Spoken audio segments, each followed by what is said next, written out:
মানুষ তার দাম্পত্য জীবনের যাত্রার সূচনা লগ্নে তাকে যে পরিমাণ খরচ করানো হয় জি। ছেলের পক্ষ থেকে মেয়ের পরিবারকে, মেয়ের পরিবারের পক্ষ থেকে ছেলের পরিবারকে, ফলে তাদের হাতে যা কিছু টাকা পয়সা থাকবে সেটা প্রথম দিনেই শেষ। অনেক যুবকের বেশ শারীরিক সামর্থ্য যেটা সেটা আছে। কিন্তু অর্থনৈতিক সামর্থ্য নেই। কি করবে তারা? চমৎকার একটি প্রশ্ন জিজ্ঞাসা করেছেন।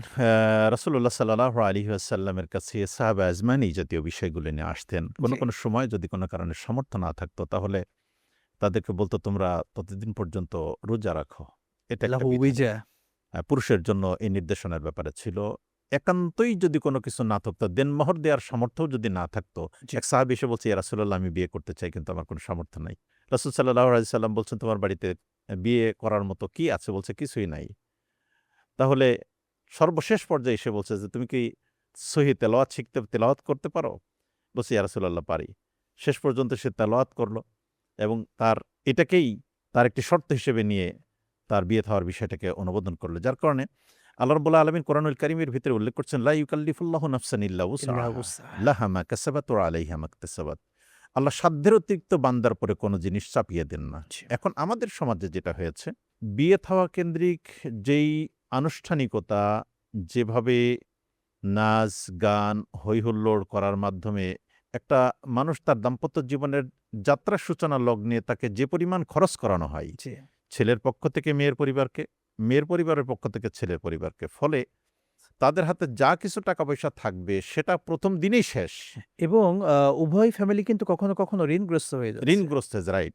তো একটি হালাল কার্যক্রম সম্পন্ন করতে যেয়ে সমাজ-সামাজিকতার আধুনিকতার এই সিস্টেম মেইনটেইন করতে যেয়ে যে পরিমাণ প্রেশার উভয় পরিবারে পড়ে যায়, আমার মনে হয় রাসূল সাল্লাল্লাহু আলাইহি ওয়াসাল্লামের জীবনীকে আমাদের সামনে যদি রাখি, সাহাবা আজমাইনদের জীবনীকে যদি আমাদের সামনে রাখি, তাহলে এই জিনিসগুলো জটিলতার পরিবর্তে আমাদের জন্য অনেকটা ইজি হয়ে যাবে। ইসলামী শরীয়তের বিধান মোতাবেক একটা ছেলে একটা মেয়েকে বিয়ে থা করার ক্ষেত্রে তার দিন, তার আমল, জি। তার পরিবার, তার বংশ সর্বশেষটা দেখতে পারে যে ওই পরিবারের অর্থনৈতিক অবস্থা কেমন। জি। কিন্তু আমরা আগে দেখছি যে কার কত টাকা আছে। জি। এই টাকা ইনকামটা হালাল না হারাম, সে বৈধ পন্থায় ইনকাম করে না অবৈধ পন্থায় ইনকাম করে, এটা ডাজন্ট ম্যাটার। আমার দরকার হলো ছেলেরও টাকা দরকার, মেয়েরও টাকা দরকার। হ্যাঁ, সবকিছু ক্ষেত্রেই ফিন্যান্সিয়াল একটি পার্ট মানুষের জন্য আছে। কিন্তু জি। সেটা হালাল বা হারাম এটা দেখার ক্ষেত্রে এতটুকু ফুসরত থাকবে না, বিষয়টা এভাবে ওভারলোক করাটা কোনো আল্লাহ অবস্থাতেই আমাদেরকে যুক্তিসঙ্গত বোঝার হবে না। তৌফিক দান রাইট। করুন। আমিন। খুবই আপনি চমৎকারভাবে বলছিলেন, শেখ আমরা একজন পুরুষ বিয়ের পূর্বে কি বিষয়ে প্রস্তুতি নিবে, তার ক্ষেত্রে কি শর্ত আমরা জেনেছি।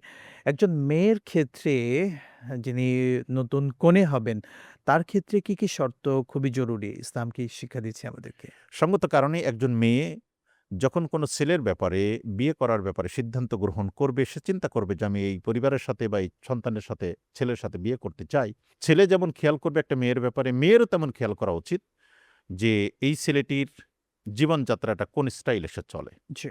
তার ভিতরে দিন আছে কিনা, তার ভিতরে আমল আছে কিনা, তার ভিতরে ঈমান আছে কিনা, তার ইনকাম হালাল আছে কিনা, এই বিষয়গুলো তার পরিবারের মাধ্যমে সে খোঁজ নেওয়ার চেষ্টা করবে।